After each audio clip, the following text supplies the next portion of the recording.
Hello everyone. स्वागत है आप सभी का आपके अपने YouTube channel current affairs by Ravi पर। और आज के इस लेक्चर में हम डिस्कस करेंगे 10,000 जीके क्वेश्चन सीरीज का पार्ट नंबर 9, जिसमें हम टॉप 50 एमसीक्यूज को डिस्कस करेंगे विद एक्सप्लेनेशन। ये पूरी सीरीज काफी इंपॉर्टेंट होगी आपके सभी एग्जाम के पॉइंट ऑफ व्यू से, तो उसको एंड तक जरूर देखिएगा। और इस बैच के क्या क्या फीचर्स हैं वो अब हम डिस्कस करने वाले हैं। तो देखिए, ये आपका 10,000 जीके जीएस का एमसीक्यू है जो कि कम्प्लीटली रवि सर के नोट्स यहाँ पर है। इसमें आपके सभी पीवाईक्यूज का डिस्कशन होगा, सभी आपके सब्जेक्ट्स कवर होंगे, जीके जीएस का पूरा सिलेबस यहाँ पे कवर होगा। साथ ही में कैसे जीके जीएस को आप करंट अफेयर से रिलेट कर सकते हो वो भी हम यहाँ पर समझने वाले हैं। अब आप लोगों के लिए दो फीचर्स हैं यहाँ पे। एक तो ये, अगर आपको क्लासेस फ्री ऑफ कॉस्ट देखनी है तो उसके लिए आपको हमारा जो चैनल है that is Ravi study GK, आपको उसको विजिट करना है। इसके अलावा अगर आपको रिकॉर्डेड वीडियोस, फ्री पीडीएफ से नोट्स, साथ ही में फ्री अनलिमिटेड टेस्ट और बिना किसी एडवर्टाइजमेंट के अगर आपको पूरी वीडियो वन गो में देखनी है तो उसके लिए आपको हमारा जो पेड बैच है उसको ज्वाइन करना है, जहां पर डेली क्लास होती है एप्लीकेशन पर डिटेल एक्सप्लेनेशन के साथ में। सभी सब्जेक्ट्स आपके कवर होते हैं, एग्जाम ओरिएंटेड सारे क्वेश्चंस हम यहाँ पे मेंशन करते हैं, जितने भी पीवाईक्यूज हैं उनका डिस्कशन होता है, एंड साथ ही में जो भी मोस्ट रिपीटेड क्वेश्चंस हैं उनका भी यहाँ पे डिस्कशन किया जाता है। साथ ही में पूरा कंटेंट यहाँ पे बाइलिंगुअल फॉर्मेट में रहता है, एमसीक्यू फॉर्मेट में, और बेसिक से लेके हाई लेवल के सभी क्वेश्चंस का डिस्कशन किया जाता है। और इन सभी फीचर्स को अवेल करने के लिए आपको इंस्टॉल करना है हमारा app that is Ravi study app. तो अब शुरू करते हैं लेक्चर को एंड डिस्कस करते हैं फर्स्ट क्वेश्चन, जो कि रहेगा किस पंचवर्षीय योजना में गरीबी हटाओ और आत्मनिर्भरता को प्रमुख योजनागत उद्देश्य घोषित किया गया था।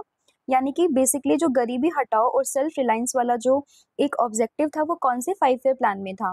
तो इसका करेक्ट आंसर होगा ऑप्शन नंबर सी, यानी कि 5वीं पंचवर्षीय योजना। तो जो 5th 5 ईयर प्लान था उसी में ही गरीबी हटाओ और सेल्फ रिलायंस के बारे में बात की गई थी। तो ऑप्शन नंबर जो सी है वो आपको ध्यान रखना है। 5वीं पंचवर्षीय योजना की बात करें तो 1974 से लेकर 1978 के बीच में ये पूरा प्लान था, और इसमें बेसिकली गरीबी उन्मूलन, रोजगार, न्याय पर जोर दिया गया था। ठीक है, और इसके अलावा इसमें आत्मनिर्भरता को भी काफी महत्व दिया गया था। नेक्स्ट आपका क्वेश्चन रहेगा, सत्रिय नृत्य ये किस राज्य में प्रसिद्ध है। इसको सत्रिय या फिर सत्तारिया नृत्य के नाम से भी हम जानते हैं, और ये बेसिकली असम राज्य में आपको देखने के लिए मिल जाएगा, यानी कि ऑप्शन नंबर सी। ठीक है, और ये हमारे जो 8 शास्त्रीय नृत्य होते हैं, यानी कि जो 8 हमारे क्लासिकल डांस हैं उनमें से ही ये एक होता है। और वो 8 क्लासिकल डांस कौन कौन से होते हैं, एक होता है भरतनाट्यम जो कि आपको तमिलनाडु में देखने के लिए मिलेगा। फिर दूसरा आता है कथक जो कि आपको उत्तर प्रदेश में देखने के लिए मिलेगा। फिर है कथकली जो कि केरला से है। कुचिपुड़ी की बात करें तो आंध्र प्रदेश में। मणिपुरी तो नाम से समझ में आएगा, दैट इज मणिपुर। मोहिनीअट्टम आपको रिलेट करना है अगेन केरला से। ओडिशी को रिलेट करना है उड़ीसा से, and last one that is Sattriya, जिसको आपको रिलेट करना है कहाँ से, असम से। तो 8 हमारे क्लासिकल डांस होते हैं, उनकी जो है नाम और कौन सी स्टेट से वो बिलोंग करते हैं वो आपको पता होना चाहिए। तो सत्तरिया डांस कहाँ से है, दैट इज असम, यानी कि ऑप्शन नंबर सी। नेक्स्ट आपका क्वेश्चन यहाँ पे रहेगा, निम्नलिखित में से किस संगीत वाद्य यंत्र कला को उस्ताद अला रखा कुरैशी ने लोकप्रिय बनाया था। तो अगर हम बात करें उस्ताद अला रखा कुरैशी की, तो बेसिकली इन्होंने जो तबला वाद्य यंत्र है, यानी कि ऑप्शन नंबर सी, उसको काफी फेमस, काफी लोकप्रिय यहाँ पे बनाया था। और उन्होंने सितार वादक पंडित रविशंकर के साथ में अपने सहयोग के माध्यम से तबले को अंतरराष्ट्रीय श्रोताओं तक पहुंचाया और उसकी कला को वैश्विक ख्याति दिलाई थी। तो बेसिकली 2 क्वेश्चन आप यहाँ पे रिलेट कर सकते हो। पहला तो ये कि अला रखा कुरैशी ये किस वाद्य यंत्र से जुड़े हैं, दैट इज तबला, एंड इन्हीं के साथ साथ पंडित रविशंकर की बात करें तो उनका संबंध है किस चीज से, दैट इज सितार से। ठीक है, तो दोनों क्वेश्चंस कई बार पीवाईक्यूज में पूछे भी गए हैं। तो अला रखा that is tabla and Pandit Ravishankar that is sitar. Next आपका क्वेश्चन यहाँ पे रहेगा, उपराष्ट्रपति के चुनाव से संबंधित कौन सा अनुच्छेद है। तो उपराष्ट्रपति यानी कि वाइस प्रेसिडेंट, तो इसमें आर्टिकल नंबर 66 आपको ध्यान रखना है, जो रिलेटेड है किस चीज से, election of the vice president. ठीक है, वाइस प्रेसिडेंट के इलेक्शन से संबंधित है। और अभी एट प्रेजेंट अगर हम बात करें, वाइस प्रेसिडेंट हमारे चेंज हुए थे और अभी कौन बन गए, दैट इज सीपी राधाकृष्णन, जो कि पहले महाराष्ट्र के गवर्नर भी हुआ करते थे। तो सीपी राधाकृष्णन एट प्रेजेंट में हमारे उपराष्ट्रपति हैं। आर्टिकल 66 बात करते हैं उपराष्ट्रपति के चुनाव से लेकर, और इसमें ये 2 चीजें आपको ध्यान रखनी है। और अगर हम बात करें उपराष्ट्रपति के लिए जो बेसिक एलिजिबिलिटी होती है उसमें 35 ईयर्स इनकी होनी चाहिए यहाँ पे, और ये भारत के नागरिक होने चाहिए। नेक्स्ट आपका क्वेश्चन यहाँ पे रहेगा, महाभाष्य के लेखक कौन थे? तो महाभाष्य की बात करें, इसको लिखा है पतंजलि ने, यानी कि ऑप्शन नंबर सी। और बेसिकली जो महाभाष्य है वो संस्कृत व्याकरण पर एक रचित पुस्तक है, जिसको लिखा है किसने? पतंजलि ने। और पतंजलि का संरक्षण किसने किया था? एक बहुत ही फेमस राजा थे, दैट इज पुष्यमित्र सुंग। उन्होंने ही इसका जो है यहाँ पे संरक्षण किया था, तो आपको ध्यान रखना है। इसी में एक नाम आता है पाणिनि का, ये भी कई बार एग्जाम में पूछते हैं। तो पाणिनि को आपको याद करना है किस चीज से? दैट इज अष्टाध्यायी से। ठीक है, अष्टाध्यायी से रिलेट करना है पाणिनि को, और महाभाष्य से रिलेट करना है किसको? दैट इज पतंजलि को। नेक्स्ट आपका क्वेश्चन यहाँ पे रहेगा, 1953 में गठित राज्य पुनर्गठन आयोग के सदस्य कौन थे? यानी कि स्टेट रीऑर्गेनाइजेशन कमीशन जो बना था 1953 में, उसके मेंबर्स कौन कौन से थे? अगर हम इसकी बात करें तो आपको याद होगा कि सबसे पहले जो 1953 में भाषा के आधार पर जो पहला राज्य बना था, दैट इज आंध्र प्रदेश था। ठीक है, और ये जो कमीशन उस टाइम पे बना था, राज्य पुनर्गठन आयोग, इसमें जो सदस्य थे उसमें नाम आता है किस चीज का? एक तो है फजल अली, दूसरे आते हैं कौन? के.एम. पानीकर, और तीसरे आते हैं एच.एन. कुंजरू। यानी कि ये तीनों ही नाम यहाँ पे आपको याद रखने हैं, that is option number A. H N. Kunzru, K M. Panikkar और फजल अली, ये तीनों ही स्टेट रीऑर्गेनाइजेशन कमीशन के अंतर्गत आते थे, which was formed in year 1953। और राज्य के आधार पर बनने वाला पहला राज्य कौन सा था? That is Andhra Pradesh. Next आपका क्वेश्चन है, भारतीय संविधान के अनुच्छेद 188 के तहत राज्य विधानसभा में पहली बार बैठने से पहले राज्य के विधायकों को क्या करना होगा? मतलब ये बात है आर्टिकल 188 की। तो what must state legislator do under article 188 of the constitution of India before taking their seats for the first time in the state assembly? तो वो लोग क्या करते हैं? तो आपको ध्यान रखना है कि उन्हें सबसे पहले क्या लेना होता है? To take the oath in affirmation, यानी कि उनको शपथ लेनी होती है या फिर प्रतिज्ञान करें। तो बेसिकली ये कहाँ पे मेंशन है? आर्टिकल 188 में, जिसमें बात की है किस चीज को लेके? स्टेट लेजिस्लेचर्स को लेकर। ठीक है, तो भारतीय संविधान का अनुच्छेद 188 जो कि बात करता है किस चीज को लेके?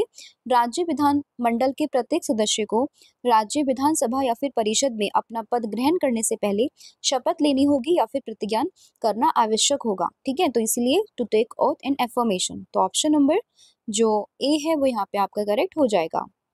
नेक्स्ट आपका क्वेश्चन है, मेक इन इंडिया इनिशिएटिव, कई बार न्यूज में आपने सुना होगा, that is make in India initiative पहल का उद्देश्य घरेलू विनिर्माण को बढ़ावा देना, यानी कि डोमेस्टिक मैन्युफैक्चरिंग को बूस्ट करना है।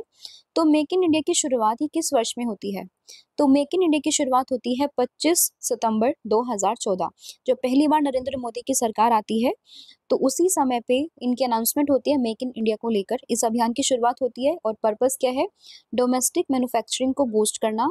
एंड अगर हम स्पेसिफिकली डेट की बात करें तो 25 सितंबर 2014 में इसकी शुरुआत यहाँ पर होती है। तो ऑप्शन नंबर जो डी है वो आपको ध्यान रखना है। और शुरुआत किसने करी थी? शुरुआत करी थी देश के प्रधानमंत्री नरेंद्र मोदी ने, और मुख्य उद्देश्य था भारत को एक प्रमुख निवेश, निर्माण और नवाचार केंद्र के रूप में विकसित करना।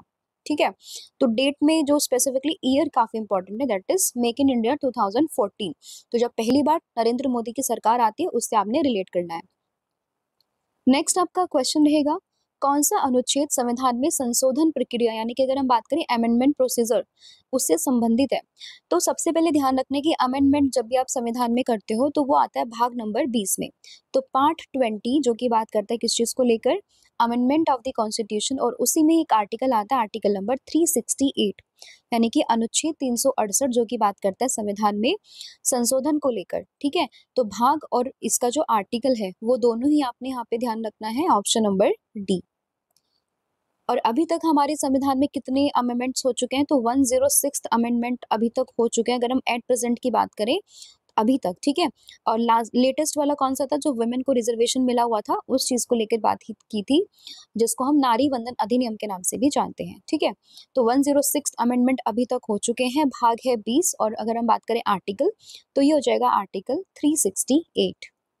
नेक्स्ट आपका क्वेश्चन है, M23 विद्रोही समूह जो हाल ही में गोमा और बुकावू जैसे क्षेत्र जो पूर्वी क्षेत्र में आगे बढ़ा है, निम्नलिखित में से किस देश में काफी सक्रिय है? तो M23 रेबल ग्रुप जब भी आप देखो तो आपको तुरंत ध्यान में रखना है, that is democratic Republic of Congo, यानी कि ऑप्शन नंबर ए। और इसी में अगर आप करंट अफेयर से रिलेट करोगे तो आपने ध्यान दिया होगा कि यहाँ पे एक जोसेफ बतिस्ता करके उनके फॉर्मर प्रेसिडेंट थे, जिनको कि इनसे एसोसिएटेड अभी पाया गया है और इनको अभी यहाँ पे सेंटेंस टू डेथ दी गई है। ठीक है। तो डेमोक्रेटिक रिपब्लिक ऑफ कॉन्गो, इसी से ही आपको रिलेट करना है M23 विद्रोही ग्रुप यानी कि M23 रेबल ग्रुप को। और ये काफी जो पूर्वी एरिया है वहां पे काफी सक्रिय है, ठीक है। और जो रवांडा में जो समर्पित विद्रोह समूह है उससे काफी इसका रिलेशन था। और अभी रिसेंटली जो वहाँ के फॉर्मर प्रेसिडेंट थे वो मैं आपको बता चुकी हूँ, जोसेफ बतिस्ता। तो उनको भी यहाँ पे गिरफ्तारी के साथ साथ उनको सजाए मौत की यहाँ पे जो है सजा सुनाई गई है, ठीक है। तो ये चीजें आपको उसमें ध्यान रखनी है।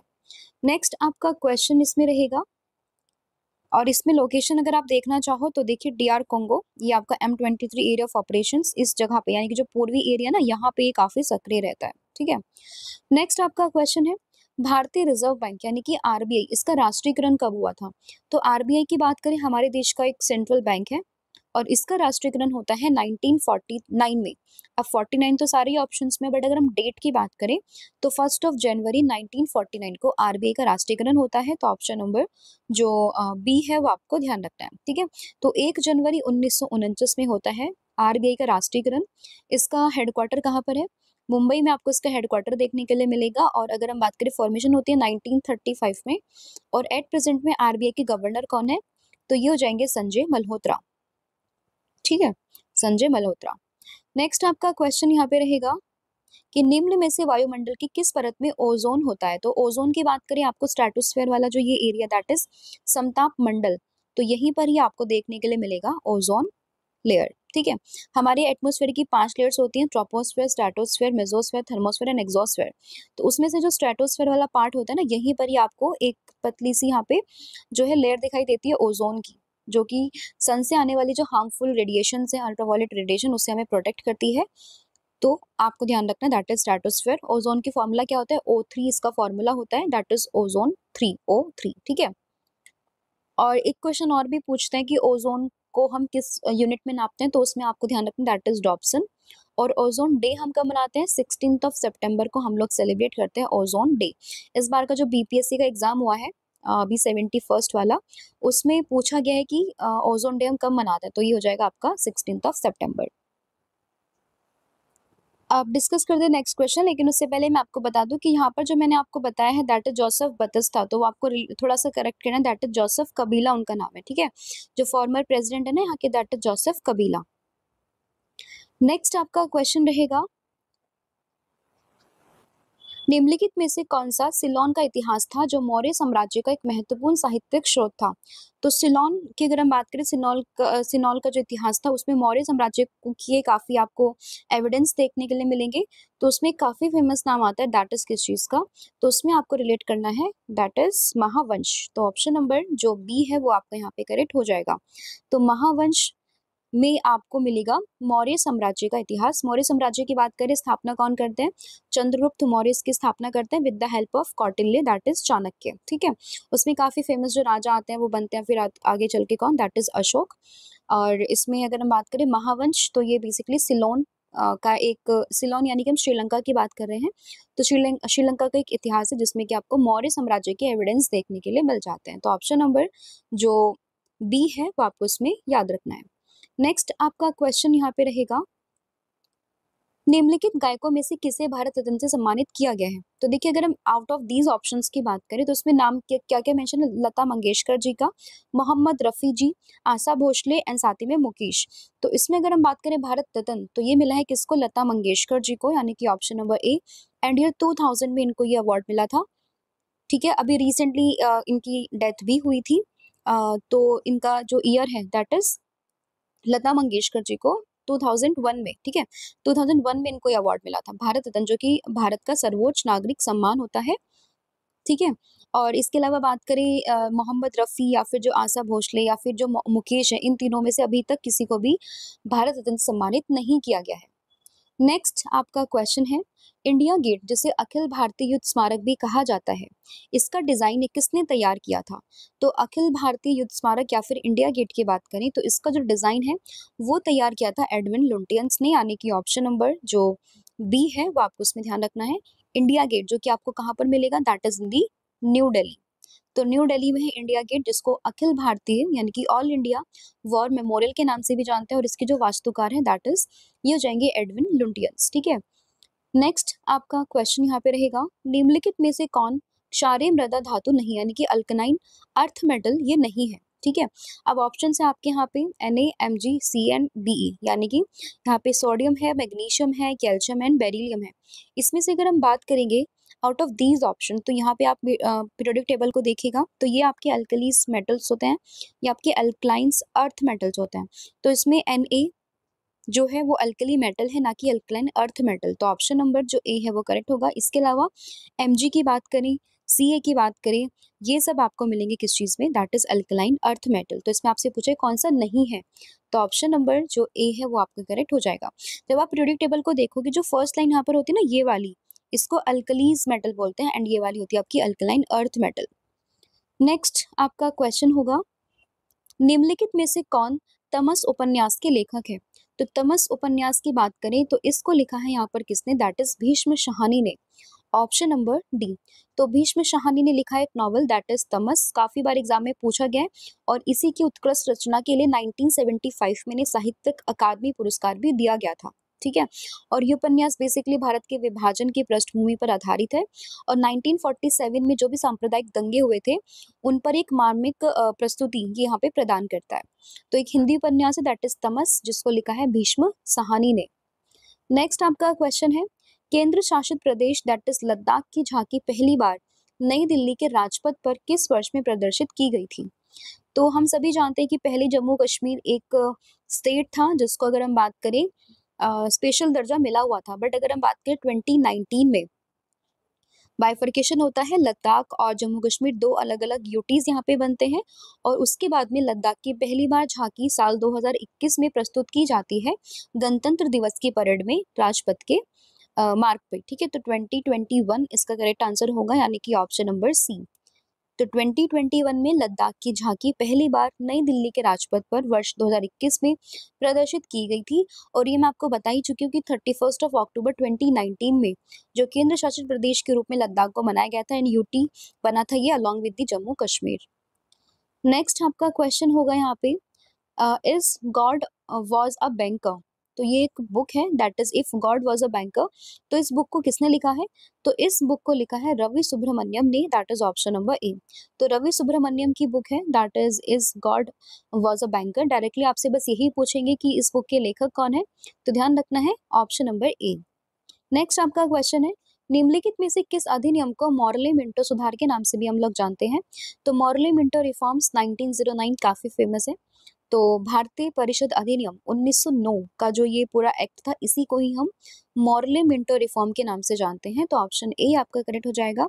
और बेसिकली जो ये अधिनियम था, इसमें बात की जाती है भारत में जो मुस्लिम समुदाय था उसके लिए एक अलग निर्वाचक मंडल की शुरुआत करने की बात इसी में ही की गई थी और इसका बेसिकली उद्देश्य था भारत के शासन में भारतीयों की भूमिका को बढ़ावा देना। ठीक है, तो भारतीय परिषद अधिनियम 1909 यानी कि इंडियन काउंसिल एक्ट 1909, जिसको हम मॉर्ले मिंटो रिफॉर्म या फिर मॉर्ले मिंटो सुधार के नाम से भी हम लोग जानते हैं।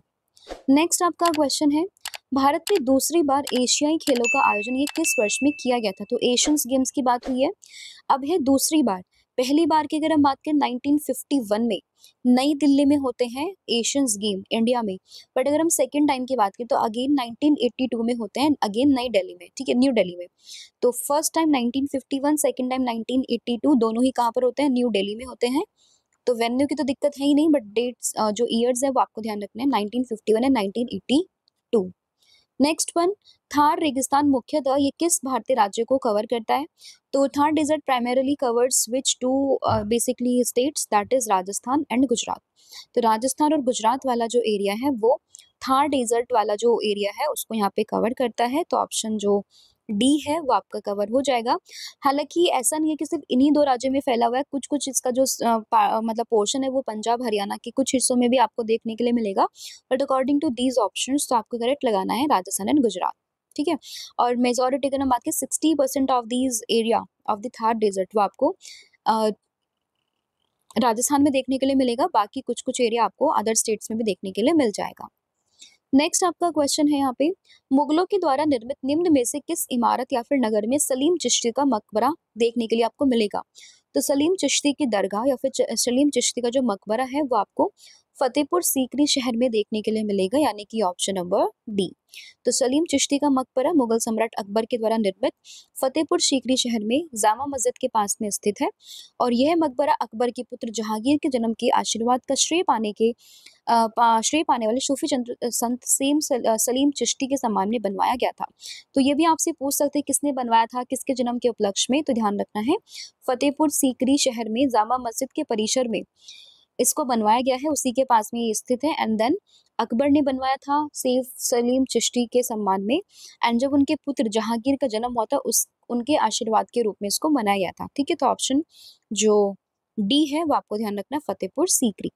नेक्स्ट क्वेश्चन है, कौन सा भारतीय संविधान संशोधन अधिनियम राज्य नीति के निर्देशक सिद्धांत के रूप में आय, स्थिति, सुविधाओं और अवसरों में असमानताओं को कम करने के बारे में बताता है। यानी कि अगर हम बात करें कि which is talks about the minimalisation of the inequalities in income, status, facilities and opportunities as directive principles to state policy. तो डीपीएसपीज तो मैं कई बार आप लोगों को बता चुकी हूँ, पार्ट नंबर 4 में आपको देखने के लिए मिलेगी। एंड अगर हम स्पेसिफिकली आर्टिकल्स की बात करें तो आर्टिकल नंबर 36 से लेकर 51 ये पूरा डीपीएसपी यानी कि राज्य के नीति निर्देशक सिद्धांत के बारे में ही बात करता है। हमने इसको कहाँ से लिया है, इसको हमने लिया है कहाँ से, दैट इज आयरलैंड से। अब इसमें बात हुई है आय, स्थिति, सुविधाएं और अवसरों में असमानताएं। तो ये जो पूरा एक आर्टिकल था ये जोड़ा गया था मतलब अमेंडमेंट नंबर 44 के थ्रू। तो 44 अमेंडमेंट एक्ट 1978, इसमें अनुच्छेद 38 इसमें बात की गई किस चीज को लेके, इनकम, स्टेटस, फैसिलिटीज वगैरह को लेकर। तो ऑप्शन नंबर जो सी है वो आपको बेसिकली इसमें ध्यान रखना है। ठीक है, तो 38 जो आर्टिकल है ना उसमें अमेंडमेंट हुआ था और आर्टिकल 38(2) यहाँ पे जोड़ा गया था। नेक्स्ट आपका क्वेश्चन है, टुसाकी घास मुख्यतः किस प्रकार के वनों में उगती है। तो टुसाकी अगर हम घास की बात करें तो बेसिकली आपको उष्णकटिबंधीय जो कांटेदार वन है वहां पर देखने के लिए मिल जाएगी, दैट इज ऑप्शन नंबर ए। तो ट्रॉपिकल थॉर्न फॉरेस्ट में आपको देखने के लिए मिलता है टुसाकी घास। तो ऑप्शन नंबर जो ए है वो आपको यहाँ पे करेक्टली ध्यान रखना है। और ये घास बेसिकली ऐसे वनों में होते हैं जो 2 मीटर की ऊंचाई तक बढ़ सकते हैं और जिसमें बबूल, बेर, खेजड़ी ये सब जो है कांटेदार पेड़ यहाँ पे आते हैं। ठीक है, तो टुसाकी जब भी आपसे पूछे तो आपको ट्रॉपिकल थॉर्न फॉरेस्ट में इनका नाम लगाना है। तो ऑप्शन नंबर जो ए है वो करेक्ट हो जाएगा। अब नेक्स्ट क्वेश्चन को बढ़ने से पहले मैं आप लोगों को बता दूं कि जो पीडीएफ एंड ई बुक्स अगर आपको चाहिए हमारी वेबसाइट को विजिट करना है, दैट इज www.ravibookspinner.com पर। इसके अलावा अगर आपको कोई भी बुक हमारे प्रिंटेड फॉर्मेट पे अपने घर पर मंगवानी है तो उसके लिए आपको विजिट करना है www.raviaditipublication.com पर।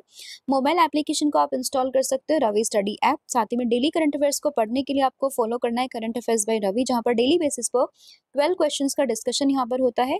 साथ ही में अगर आपको कोई भी वीडियोस जो भी हमारी करंट अफेयर्स बाय रवि और रवि स्टडी जीके पर होती है उसको अगर आपको इंग्लिश फॉर्मेट में चाहिए तो आपको उसके लिए हमारा जो channel that is Ravi Aditi classes उसको आपको यहाँ पर ज्वाइन करना है। तो अब शुरू करते हैं नेक्स्ट क्वेश्चन से जो कि आपका रहेगा, निम्न में से कौन सा तट कर्नाटका और केरल राज्यों में स्थित है। तो आप अगर आपने इंडिया का मैप अच्छे से ऑब्जर्व किया तो आप देखोगे कर्नाटका और केरल इन दोनों के बीच में जो यहाँ पे एरिया आता है दैट इज ये आपका होगा मालाबार तट यानी कि मालाबार कोस्ट। तो ये यहाँ से लेके यहाँ तक का पूरा पोर्शन। तो ऑप्शन नंबर जो बी है वो यहाँ पे करेक्ट हो जाएगा। हालांकि जो आपका पूरा कोस्टल एरिया है ना वो आपको ध्यान रखना है क्योंकि यहाँ से क्वेश्चंस पूछते हैं। अब यहाँ पर देखोगे गुजरात वाला जो ये ऊपर वाला एरिया दैट इज कच्छ वाला एरिया, फिर यहाँ काठियावाड़ वाला एरिया आपका आएगा।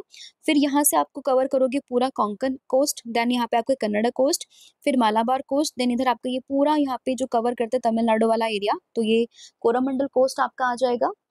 और इसके अलावा फिर ऊपर आता है नर्दन सरकार और फिर यहाँ पर जो उड़ीसा वाला पोर्शन है दैट इज उत्कल कोस्ट। तो ये स्टेट के साथ में कौन कौन सी यहाँ पे बाउंड्रीज बनाती हैं ये आपको ध्यान रखनी है। क्वेश्चन में आपसे पूछा था कर्नाटका और केरला, तो ध्यान रखना दैट इज मालाबार कोस्ट जो कि कर्नाटका यहाँ से लेके यहाँ तक का पूरा पोर्शन ये कवर करेगा। नेक्स्ट आपका क्वेश्चन है, निम्नलिखित में से किस घटना के कारण 1907 में भारतीय राष्ट्रीय कांग्रेस यानी कि जो आईएनसी था और उदारवादी और गर्मपंथी दो भागों में उनका विभाजन हो गया था। तो आईएनसी के जो एक्सट्रीमिस्ट हैं और मॉडरेट्स हैं 1901 में इनका डिवीजन होता है जिसको हम सूरत स्प्लिट के नाम से भी जानते हैं। तो इनका जो डिवीजन का रीजन था वो क्या था, मतलब किस वजह से ये लोग आपस में अलग हुए थे। तो उसका जो प्राइमरीली यहाँ पे रीजन आता है दैट इज सूरत अधिवेशन। तो ऑप्शन नंबर सी, तो उसको हम सूरत अधिवेशन के नाम से बेसिकली हम जानते हैं। और रीजन क्या था इनका, तो उससे पहले अगर आपने हिस्ट्री को ध्यान से पढ़ा तो आपने सुना होगा कि जो एक्सट्रीमिस्ट है और जो मॉडरेट्स हैं, इनकी आइडियोलॉजी काफ़ी डिफरेंट थी। अब जब आईएनसी के सेशन होना स्टार्ट्स होते हैं, तो उसमें क्या होता है कि जैसे प्रेज़िडेंट बनते हैं, तो कुछ लोग चाहते थे कि जो प्रेज़िडेंट बने वो मॉडरेट से बने, कुछ लोग चाहते थे कि जो प्रेज़िडेंट है वो एक्सट्रीमिस्ट से बने। धीरे-धीरे करके काफ़ी इनके बीच में मतभेद बढ़ता चला गया और जो इनकी आइडियोलॉजीज़ थी वो बहुत ज़्यादा डिफरेंट होती चली गई एंड एक समय आता है 1907 में, जब सूरत में इनकी यहाँ पे सेशन चलता है जहाँ पे इनका स्प्लिट हो जाता है एंड अगेन 1916 में वापस इनका मर्जर होता है। बट अगर हम बात करें सूरत स्प्लिट तो 1907 जिसमें मॉडरेट्स एंड एक्सट्रीमिस्ट दोनों ही यहाँ पे अलग हो जाते हैं। तो ऑप्शन जो सी है वो आपको ध्यान रखना है, that is Surat split. Next आपका क्वेश्चन है, शास्त्रीय और रंगमंच का प्राचीन भारतीय ग्रंथ का नाम क्या है? तो नाट्य शास्त्र और रंगमंच पर जो भी प्राचीन भारतीय ग्रंथ है उसका नाम यहाँ पर आ जाएगा, दैट इज नाट्य शास्त्र, यानी कि ऑप्शन नंबर ए। और नाट्य शास्त्र की बात करें, इसकी रचना करते हैं भरत मुनि। ठीक है, ये भी कई बार एग्जाम में पूछा गया है और एक संस्कृत ग्रंथ है जिसमें कि नृत्य, संगीत, अभिनय और रंगमंच के सभी पहलुओं का व्यापक विवेचन यहाँ पे किया गया है। तो नाट्य शास्त्र और रंगमंच, इससे रिलेट करना है नाट्य शास्त्र को, जो कि लिखा है किसने? भरत मुनि ने। ठीक है, नेक्स्ट आपका क्वेश्चन यहाँ पे हो जाएगा, भारत के मध्य प्रदेश की बाघ गुफाओं में दिखाई देने वाली कलात्मक और स्थापत्य शैली मुख्यतः निम्नलिखित में से किस धर्म से जुड़ी हुई है? तो अगर हम बात करें artistic and architectural styles evident in the Bagh caves, सबसे पहले ध्यान रखना है बाघ केव ये है कहाँ पर? तो बाघ केव आपको मिलेगी मध्य प्रदेश में एंड इसमें बेसिकली आपको किस धर्म का एक चित्र देखने के लिए मिलता है? तो इसमें आपको मिलेगा बुद्धिज्म, यानी कि बौद्ध धर्म। तो बौद्ध धर्म से जुड़ी हुई कुछ स्थापत्य कला है जो आपको इस बाघ गुफाओं में देखने के लिए मिल जाती है। तो ऑप्शन नंबर सी आपको ध्यान रखना है। तो ये गुफाएं बेसिकली बौद्ध भिक्षुओं के द्वारा खुदवाई गई थी और इसमें जो बौद्ध जातक कथाएं हैं उनके बारे में काफी अच्छे से जो है एक्सप्लेन किया गया है। नेक्स्ट आपका क्वेश्चन है, भारत के 1991 के आर्थिक सुधारों का मुख्य उद्देश्य क्या था? तो 1991 में जो इकोनॉमिक्स रिफॉर्म्स होते हैं, जब हमारे देश में काफी इकोनॉमिक्स प्रॉब्लम थी, तो उस समय पे 1991 के आर्थिक रिफॉर्म्स होते हैं जिनका बेसिकली पर्पस होता है भुगतान संतुलन संकट को हल करना, अर्थव्यवस्था का उदारीकरण, निजी कृत और वैश्वीकृत बनाना और मुद्रास्फीति यानी कि जो इन्फ्लेशन है उसको यहाँ पे कम करना। ठीक है, तो बेसिकली अगर हम बात करें हमारी जो इंडियन इकोनॉमी है उसको स्टेबलाइज करना, ये यहाँ पे इसका पर्पस था। तो ऑप्शन जो बी है वो करेक्ट होगा। तो 1991, अब आपने कमेंट करके ये बताना है कि 1991 में जब यहाँ पर होते हैं आर्थिक सुधार तो उस समय देश के प्रधानमंत्री कौन थे? ये क्वेश्चन एक बार पीवाईक्यू में पूछा भी गया है। तो उस समय में पीएम कौन थे? तो इसका आंसर आपने मुझे कमेंट करके बताना है। नेक्स्ट आपका क्वेश्चन यहाँ पे होगा, भारतीय संविधान के निम्न में से किस अनुच्छेद के अनुसार संसद के किसी भी सदन के सदस्य वेतन और भत्ते प्राप्त करने के हकदार हैं? तो कौन से आर्टिकल में संसद के जो किसी भी सदन के सदस्य हैं उनको वेतन भत्ता ये सब मिलता है, यानी कि सैलरी अलाउंसेस मिलते हैं? तो इसमें आर्टिकल आ जाएगा कौन सा? 106, यानी कि ऑप्शन नंबर डी। तो आर्टिकल 106 ये संसद के किसी भी सदन के सदस्य को वेतन उसके भत्ते प्राप्त करने का हकदार बनाता है। तो बेसिकली आर्टिकल 106 आपको ध्यान रखना है, ऑप्शन नंबर डी। नेक्स्ट आपका क्वेश्चन है, भारतीय संविधान के निम्न में से किस अनुच्छेद को द्वितीय संशोधन अधिनियम 1952 के द्वारा संशोधित किया गया था? तो अगर हम बात करें अमेंडमेंट्स की, तो मैंने आपको ऑलरेडी बता दिया कि आर्टिकल 368 पार्ट यहाँ पर 20 आएगा। और अगर हम बात करें सेकेंड अमेंडमेंट एक्ट जो कि 1952 में होता है, तो उसमें कौन सा आर्टिकल यहाँ पे अमेंड होता है? तो ये होता है आर्टिकल नंबर 81, यानी कि ऑप्शन नंबर ए। तो आर्टिकल नंबर 81, इसमें बेसिकली अगर हम बात करें 81 ए का ख, ये द्वितीय संशोधन अधिनियम 1952 के द्वारा यहाँ पे संशोधित होता है, जिसमें कि लोकसभा में निर्वाचन क्षेत्रों के लिए जनसंख्या की ऊपरी सीमा को हटाना था। ठीक है, तो आर्टिकल 81 इसमें आपको ध्यान रखना है। नेक्स्ट आपका क्वेश्चन होगा यहाँ पे, निम्न में से कौन सी गैस पृथ्वी की सतह को सूर्य से आने वाली पराबैंगनी विकिरण से बचाती है, यानी कि जो यूवी रेज है उससे कौन बचाता है? तो हो जाता है ozone, that is option number B. और ये मैं आपको बता चुकी हूँ कि 5 हमारे पास लेयर्स होते हैं, जिसमें कि हम बात करें स्ट्रेटोस्फेयर यानी कि समताप मंडल। तो समताप मंडल में आपको मिलेंगे ओजोन लेयर देखने के लिए। ओजोन का फुल फॉर्म, ओजोन की जो यहाँ पे फॉर्मूला है दैट इज O3, जो कि आपको सूर्य से आने वाली हानिकारक पराबैंगनी किरणों से बचाता है। तो ऑप्शन बी आपको ध्यान रखना है। ओजोन डे मनाते हैं 16 सितंबर को, और इसके नापने की जो यूनिट होती है वो होती है डॉप्सन। ये जो स्टेट पीसेस वाले एग्जाम्स होते हैं ना, कई बार इसमें पूछा भी गया है। ठीक है, तो 16 सितंबर ओजोन डे, डॉप्सन इसकी यूनिट है जिसमें आप ओजोन को मापते हैं। ओजोन यानी कि O3, और ये जो सूरज से आने वाली पराबैंगनी किरण है उसको हम बचाता है। और कहाँ पर ये मौजूद है? दैट इज स्ट्रेटोस्फेयर वाली लेयर में, यानी कि समताप मंडल में। नेक्स्ट आपका क्वेश्चन है, स्वतंत्र भारत के पहले शिक्षा मंत्री कौन थे, यानी कि एजुकेशन मिनिस्टर कौन थे हमारे स्वतंत्र भारत के पहले? तो ये हो जाएंगे अबुल कलाम आजाद। आपको अब्दुल कलाम आजाद से नहीं कंफ्यूज करना है, ये है अबुल कलाम आजाद, यानी कि ऑप्शन नंबर ए। और देश के स्वतंत्र भारत के पहले शिक्षा मंत्री थे, ठीक है।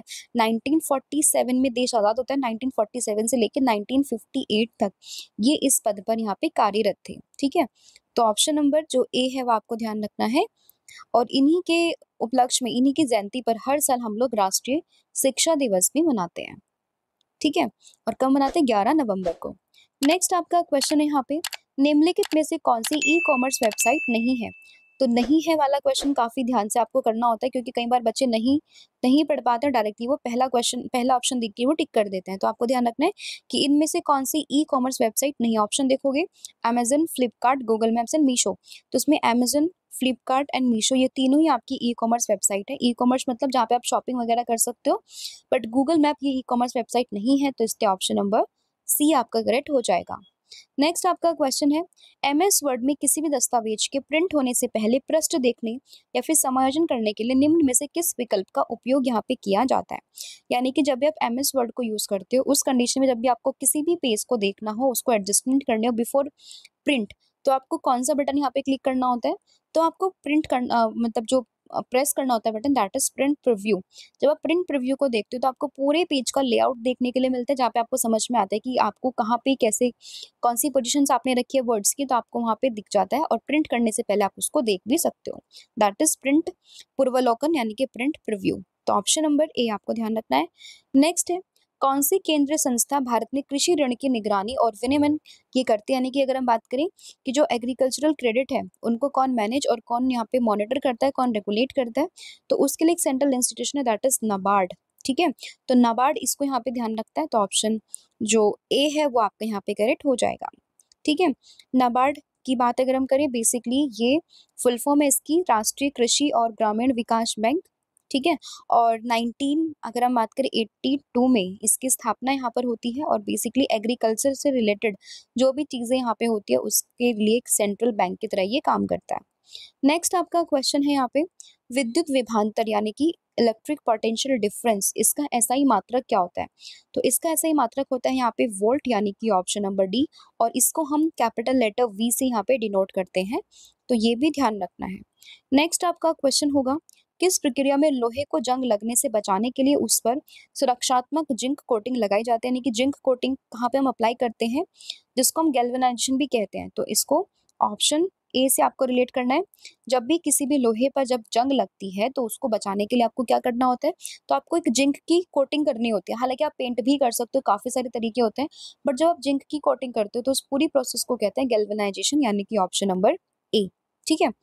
नेक्स्ट आपका क्वेश्चन है, निम्नलिखित में से किसी कोशिका का पावर हाउस भी कहा जाता है? यानी कि power house of the cell ये किसे कहते हैं? तो power house of the cell कहा जाता है माइटोकॉन्ड्रिया को, यानी कि ऑप्शन नंबर ए, ठीक है। जब आप सेल को देखो, एनिमल सेल, प्लांट सेल, इनमें आपको देखने के लिए मिलेगा माइटोकॉन्ड्रिया, ठीक है। जिसको हम power house of the cell भी कहते हैं, क्योंकि बेसिकली जो भी भोजन में ऊर्जा उत्पन्न करता है, और ये बेसिकली एटीपी करके एक मॉलिक्यूल है, उसको ये स्टोर करता है, यानी कि एडेनोसाइन ट्राइफॉस्फेट के रूप में ये ऊर्जा को संरक्षित करता है। तो इसीलिए इसको power house of the cell भी कहा जाता है। तो ऑप्शन नंबर जो ए है वो आपका यहाँ पे करेक्ट हो जाएगा, दैट इज माइटोकॉन्ड्रिया। नेक्स्ट आपका क्वेश्चन है, मानव शरीर में कोशिकाओं की खोज किसने करी थी? यानी कि cell in the human body, इसकी डिस्कवरी करते हैं कौन? दैट इज रॉबर्ट हुक, यानी कि ऑप्शन नंबर बी। तो रॉबर्ट हुक ने 1665 में बॉडी में सेल्स की खोज यहाँ पे की है। तो ऑप्शन जो बी है वो आपको इसमें ध्यान रखना है। और सेल की अगर हम बात करें, सबसे छोटा अगर हम बात करें मानव शरीर में, तो उसको हम सेल ही कहते हैं। नेक्स्ट क्वेश्चन है, स्वतंत्रता पूर्व भारत में अंग्रेजों ने भारत की राजधानी को किस वर्ष में कलकत्ता से दिल्ली में स्थानांतरित किया था? तो अगर हम बात करें, पहले राजधानी थी कलकत्ता, उसको दिल्ली में ट्रांसफर किया था 1911 में। अब इसके अनाउंसमेंट 1911 में होते हैं, बट ऑफिशियली 1912 में इसका वास्तविक स्थानांतरण यहाँ पे होता है। तो दोनों ईयर्स में कंफ्यूज नहीं होना, 1911 में सिर्फ अनाउंसमेंट होती है, बट अगर हम ट्रांसफर की बात करें तो होते 1912 में। और इसकी घोषणा होते जब दिल्ली दरबार लगता है, जब किंग जॉर्ज पंचम यहाँ पे आए हुए होते अपनी वाइफ के साथ में, तभी इसका यहाँ पे ट्रांसफर होता है। कहाँ से? कलकत्ता से दिल्ली में। नेक्स्ट क्वेश्चन है, चंद्रशेखर आजाद भगत सिंह किस राष्ट्रीय संघ के सदस्यों का नेतृत्व करते थे? तो ये लोग करते थे हिंदुस्तान सोशलिस्ट रिपब्लिक एसोसिएशन का नेतृत्व, यानी कि ऑप्शन नंबर डी। तो HSRS यानी कि हिंदुस्तान सोशलिस्ट रिपब्लिक एसोसिएशन का नेतृत्व करते थे कौन? चंद्रशेखर आजाद भगत सिंह। और 1928 में फिरोज शाह कोटला जो कि दिल्ली में है, वहीं पर ये इस क्रांतिकारी संगठन का स्थापना करता है। ठीक है, तो ऑप्शन नंबर जो डी है वो आप लोगों को ध्यान रखना है। और इसका पुराना नाम क्या था? हिंदुस्तान रिपब्लिक एसोसिएशन, मतलब इसको हम पहले हिंदुस्तान रिपब्लिक एसोसिएशन के नाम से जानते थे, बाद में इन लोगों ने इसका नाम चेंज करके किया था, that is Hindustan socialist Republic association, right. Next आपका क्वेश्चन है, निम्नलिखित में से किस वर्ष में भारतीय राष्ट्रीय कांग्रेस की स्थापना बंबई में हुई थी? तो आईएनसी की स्थापना होती है 1985 में। उस समय पे गवर्नर कौन था? तो वो था लॉर्ड डफरिन। और किसने की थी इसकी स्थापना? ये करी थी एओ ह्यूम ने। पहले जो इसके अध्यक्ष थे, प्रेसिडेंट थे, वो थे डब्ल्यू.सी. बनर्जी। 1885 ईयर काफी इंपॉर्टेंट है। फर्स्ट मुस्लिम अध्यक्ष कौन थे? तो ये भी कई बार पूछते हैं, इनका नाम आपको ध्यान रखना, दैट इज बदरुद्दीन तैयब जी। ठीक है। एंड फर्स्ट इंग्लिश अगर हम बात करें तो वो जॉर्ज यूले, आपको ध्यान रखना है। ठीक है। फर्स्ट विमेन की बात करें एनी बेसेंट हो जाएंगी, बट फर्स्ट इंडियन विमेन की बात करें तो वो सरोजनी नायडू यहाँ पर हो जाएंगी। तो ये कुछ की फैक्ट है आईएनसी से रिलेटेड। तो 1885 में फॉर्मेशन होती है बम्बई में। और इसके अलावा बात करें पूरे अगर हम स्पेसिफिकली डेट की बात की तो 28 दिसंबर, आपको ध्यान रखना 28 दिसंबर 1885। ठीक है। बम्बई की गोकुलदास तेजपाल संस्कृत कॉलेज में इसकी स्थापना होती है। 72 प्रतिनिधियों की उपस्थिति उस समय पर थी। एयू ह्यूमनेस की मतलब फॉर्मेशन यहाँ पे करते हैं ये लोग, तो ये ध्यान रखना है। नेक्स्ट आपका क्वेश्चन है, हुमायूं नामा को किसने लिखा था? तो हुमायूं नामा की अगर हम बात करें तो गुलबदन बेगम। ठीक है। गुलबदन बेगम ने ही हुमायूं नामा को यहाँ पर लिखा है। तो ऑप्शन नंबर सी जो है वो आपको ध्यान रखना है। और ये बाबर की पुत्री थी और इन्होंने अपने भाई की यहाँ पे पूरी जीवनी लिखी थी, that is option number C. Next है, किस मौर्य शासक ने बौद्ध धर्म के प्रचार प्रसार का नेतृत्व किया था? तो बौद्ध धर्म का प्रचार और प्रसार ये करते हैं कौन? That is Ashok. तो अशोक ने काफी फेमसली इसको प्रोपोगेट किया था बुद्धिज्म को, क्योंकि जब कलिंगा का वॉर होता है तो उसके बाद में इनका पूरा हृदय परिवर्तन होता है और उसके बाद में ये बौद्ध धर्म का काफी प्रचार प्रसार यहाँ पे करते हैं। तो ऑप्शन नंबर जो सी है वो आपको उसमें ध्यान रखना है। नेक्स्ट आपका क्वेश्चन है, निम्नलिखित में से कौन सी संरचना बौद्ध धर्म से संबंधित है? तो बौद्ध धर्म से संबंधित जो है दैट इज स्तूपास। तो आपने अशोक की काफी स्तूपास आपको देखने के लिए मिलेंगे, तो इसलिए ऑप्शन नंबर जो डी है वो आपको ध्यान रखना है, स्तूपास। क्योंकि अशोक भी तो एक तरीके से अगर हम बात करें बुद्धिज्म को उन्होंने यहाँ पे अपना लिया था। ठीक है। तो बुद्ध धर्म से रिलेटेड अशोक और उसी की एक काफी फेमस यहाँ पे संरचना दैट इज स्तूपास। तो ऑप्शन नंबर जो डी है वो आपको इसमें ध्यान रखना है। ठीक है। हालांकि आपको बुद्ध धर्म से रिलेटेड जो स्तूपास, चैत्य, विहारास ये सब मिलेंगे, बट अगर हम ऑप्शंस की बात करें तो उसमें स्तूपास हैं। एंड स्तूपास में जो बुद्ध धर्म के जो बुद्ध थे उनके अवशेष रखे जाते हैं। मैंने सिर्फ अशोका से रिलेट करने के लिए आपको समझाया था, अशोकास के स्तूपास मिलते हैं ना, तो उस हिसाब से। ठीक है। बाकी आप बुद्ध के स्तूपास आपको सांची में मिलेंगे देखने के लिए काफी फेमसली, तो ध्यान रखना है। स्तूपास की बात करें, बेसिकली गुंबद के आकार की एक संरचना होती है जिसमें कि बुद्ध के अवशेष आपको देखने के लिए मिलेंगे। इसके अलावा चैत्यास होता है जहाँ पे प्रेयर्स होती थी, एंड विहारास होते थे जहाँ पे वो भिक्षुस जो थे वो रहते थे। ठीक है। नेक्स्ट क्वेश्चन है, गौतम बुद्ध की माता का नाम क्या था? तो गौतम बुद्ध की माता का नाम था महामाया, यानी कि ऑप्शन नंबर जो ए है वो आपको उसमें ध्यान रखना है, दैट इज महामाया। नेक्स्ट आपका क्वेश्चन है, निम्नलिखित में से कौन सा ग्रह हमारे सौर मंडल से बाहर है और आमतौर पर हमारी आकाशगंगा के किसी तारे की परिक्रमा करता है? तो उसको क्या कहते हैं? उसको कहा जाता है एक्सो प्लैनेट। एक्सो प्लैनेट मतलब बेसिकली आप एक तरीके से समझिएगा कि एक ऐसा ग्रह है जो कि हमारे सौरमंडल से बाहर है। तो बाहर में एक्सो तो आपको ऐसे समझना है, दैट इज बाहर। तो ऐसा प्लेनेट जो बाहर है और आमतौर पर हमारी आकाशगंगा के किसी तारे की परिक्रमा वो करता है, तो उसी को कहते हैं यहाँ पे एक्सो प्लैनेट। नेक्स्ट क्वेश्चन होगा, निम्नलिखित में से कौन सा बोना ग्रह मुख्य तौर पर शुद्ध ग्रह बेल्ट यानी कि जो एस्ट्रॉइड्स बेल्ट है उसमें देखने के लिए मिलेगा? तो आप देखोगे मार्स एंड जुपिटर, इसके बीच में यहाँ पे है एस्ट्रॉइड्स बेल्ट, और इसी में आपको देखने के लिए मिलेगा एक यहाँ पे एक ग्रह, बोना ग्रह, दैट इज सिरस। तो ऑप्शन नंबर सी। तो सीरस जो ग्रह है वो आपको मिलेगा एस्ट्रॉइड्स बेल्ट में। और ये भी कई बार पूछते हैं कि एस्ट्रॉइड बेल्ट किन दो ग्रहों के बीच में है, तो ये आपको जुपिटर और मार्स इन दोनों के बीच में देखने के लिए मिल जाएगी। ठीक है। तो ये आपके टॉप 50 क्वेश्चंस थे जो हमने यहाँ पे डिस्कस कर लिया। आई होप आपको सभी क्वेश्चन समझ में आए होंगे। स्टिल अगर आपको कोई डाउट रहता है तो आप मुझे कमेंट करके भी बता सकते हो। नेक्स्ट क्वेश्चन जो नेक्स्ट वीडियो आपकी रहेगी तो मैं आपका वो डाउट पर्टिकुलरली वहाँ पे एड्रेस कर लूंगी। इसके अलावा अगर हम बात की टेस्ट के कुछ क्वेश्चन की, तो आपने बताना है कि जो एस्टेरॉइड्स बेल्ट है वो आपको किन 2 ग्रहों के बीच में देखने के लिए मिलेगी, इसका आंसर आपने मुझे बताना है। इसके अलावा आप मुझे ये भी बताओगे कि सांची का स्तूप ये कहाँ पर है, ठीक है? सांची का स्तूप किस राज्य में है, ये आपने मुझे कमेंट करके बताना है। इसके अलावा आपने बताना है कि आईएनसी इसकी स्थापना कब होती है, फर्स्ट अध्यक्ष इसके कौन थे और फर्स्ट वुमेन अध्यक्ष कौन थी? तो ये आपने मुझे कमेंट करके बताना है। इसके अलावा डेली करंट अफेयर्स के लिए आप फॉलो कर सकते हो करंट अफेयर्स बाय रवि को, जहाँ पे डेली बेसिस पर 12 क्वेश्चंस का डिस्कशन यहाँ पर होता है।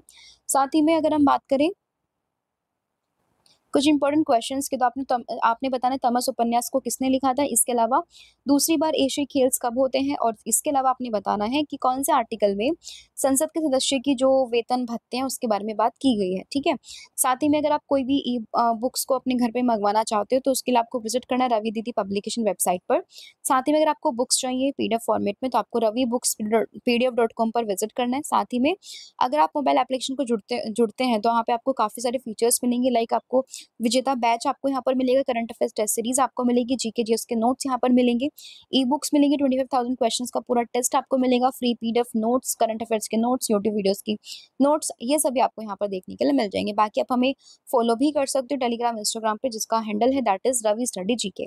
Thank you so much, have a good day, wish you all the very best. जय हिंद, जय भारत, थैंक यू।